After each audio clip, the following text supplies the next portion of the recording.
Welcome back to State of the Union. During the 2012 presidential campaign, our own Wolf Blitzer asked Republican nominee Mitt Romney about America's enemies. This was his response. Russia. This is, without question, our #1 geopolitical foe. They fight every cause for the world's worst actors. He was widely mocked for that answer. But with Russian tanks rolling towards Ukrainian cities and the crisis consuming the Biden presidency and threatening the world order, things look a little different now. Joining me now exclusively is Republican Senator Mitt Romney of Utah. Senator, thank you so much for joining me.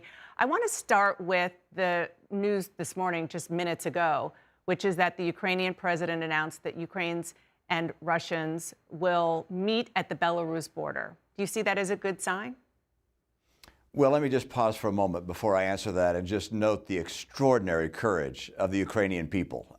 They have galvanized the spirit of the entire world, and a lot of that is to do with real leadership. You've seen both physical and moral leadership by Zelensky and the people around him, and it's the contrast between that kind of leadership and the puny nature of Vladimir Putin's tyranny that has really helped people understand the difference between good and evil. We're seeing that played out right now.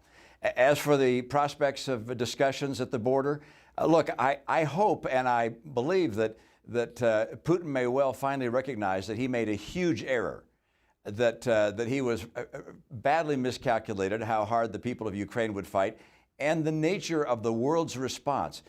In this modern world, with war being conducted and people filming it and passing it around the world, there's been a response that I don't think Putin had anticipated. I hope that's what he's doing. I fear he may be trying to take Zelensky off of the streets of Kyiv, and by doing so, making the Ukrainian people less willing to fight. But I hope that he's wising up to the stupidity of what he's doing. You're saying you think this could be a ruse? Well, all things can be. You mean, you listen to Putin in the days leading up to the invasion, he kept saying, we're not planning on invading. Obviously, he was lying. And so you can't trust a word that comes out of his mouth. But at the same time, I think he may be recognizing, he should be recognizing that this is not going well for him. NATO has come together. Germany is now saying they're going to be investing far more in their military capacity. They're providing more weapons. The world is behind the people of Ukraine. Look at those brave people in Ireland stopping the Russian ambassador. We should be doing that all over the world, by the way. The Russian government is a pariah, and the entire world should be protesting and letting Russia know how badly they're seen on the world stage. The U.S. and its allies just announced new sanctions on the Russian central bank and plans to remove some banks from the international SWIFT banking system. Was that the right move? And what more, you mentioned some things, but what additional steps should the U.S. be taking? Well, keep cranking that up. As Mitch McConnell said, you can't get the sanctions too high. At the same time, recognize that for the sanctions to be most effective, you want them to be shared with our allies around the world. We want to all be together on this, so we can only go as fast as everybody wants to move together. So that's critical. But those sanctions will have an impact. I also noted in that release from the White House that we and our allies are going to be going after the oligarchs, going after their mansions, going after their yachts. This is very good news and the kind of thing we ought to be doing. And I also think consideration of a humanitarian zone and no-fly zone to allow people to escape from Kyiv, if that's necessary, may be something that we need to consider as well. But let's keep on cranking up the sanctions against what is an evil regime. I don't know if you just heard my interview with the ambassador, U.S. ambassador to the UN. She seemed to not think that a no-fly zone is a good idea if it means that there would be U.S. troops involved in enforcing that fly zone. Where do you stand on that? Well, I think it's something that you consider, and you may want to negotiate it with the Russians and with our allies. You may decide that this is something that would be done by the UN or by us, but clearly the humanitarian demand may be such that we will look for a way to allow the mothers and children that are currently being huddled in subway stations to be able to find refuge. And look at the people of Poland, how heroic they are, providing the clothing and the housing and the food for these refugees that are pouring into their country, and also in Romania. Look, this is one of the greatest demonstrations of good versus evil that we've seen during our lifetimes. And the demonstration of courage. I mean, look at Vladimir Putin. Vladimir Putin, here he is in this behind this huge table in this big white room. I mean, it looks like a mausoleum where honesty and honor have gone to die. And contrast that with Zelensky, with his courage, with his passion, with his true leadership. This is remarkable, and it's having an impact. And I hope it makes us a better people, and it makes us more committed to the principles of freedom. Look, you recognize that in the history of the world, authoritarianism has been the default setting. And to have freedom, it requires people to stand up and protect it. And you're seeing the terrible miscalculation by Vladimir Putin causing the kind of commitment to freedom that we'd hoped we'd see.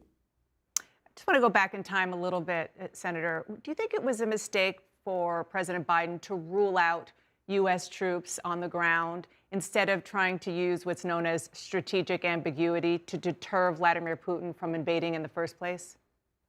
Well, there really wouldn't have been an ambiguity. We don't have the kind of troop strength and material of war in the region to be a serious threat at that point. Look, the Biden administration has done some things very well and some things not so well. The not so well side is they continued the policy of prior administrations not to provide the defensive weapons that Ukraine needed. That was the mistake. The positive thing was sharing our intelligence with our allies and combining our efforts with our allies. Look, we used to be 40% of the world economy. Today we're about half of that. And so for us to have the kind of economic clout we used to have back in the 50s and 60s and 70s, we really do need to combine with our allies. And that's something President Biden has done extraordinarily well.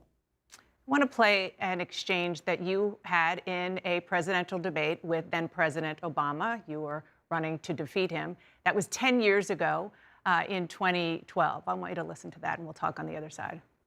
When you were asked what's the biggest geopolitical threat facing America, you said Russia. Not Al-Qaeda, you said Russia.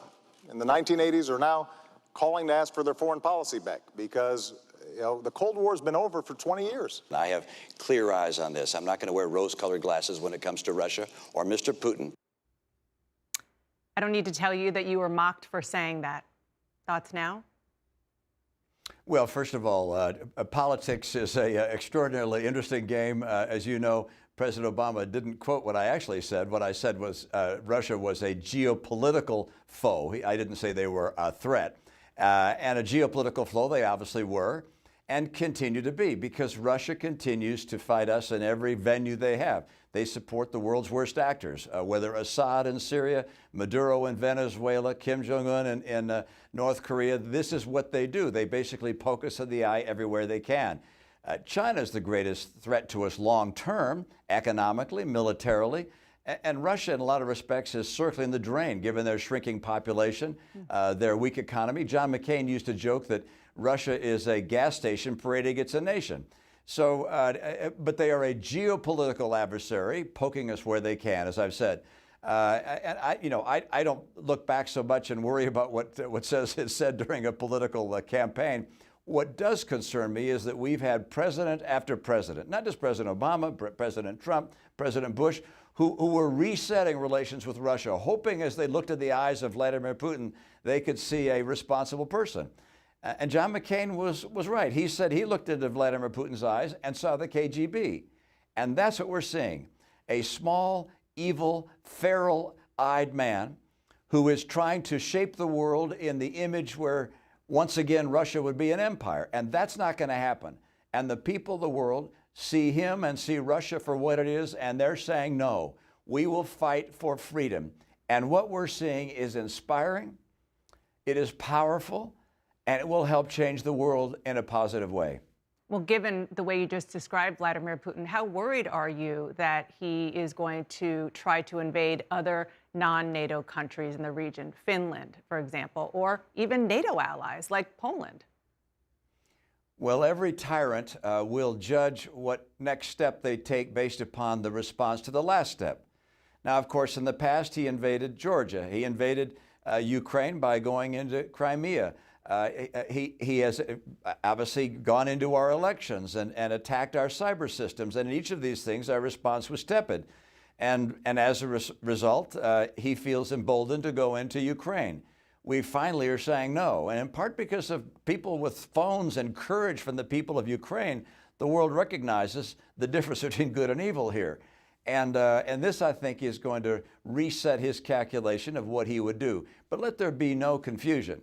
Were he to attack a nation where we have an agreement to protect that nation under Article 5 in the NATO articles, where in fact an attack on one is an attack on all, we will respond with full force. We have a responsibility. We are people of honor and integrity, and we will fulfill our commitments.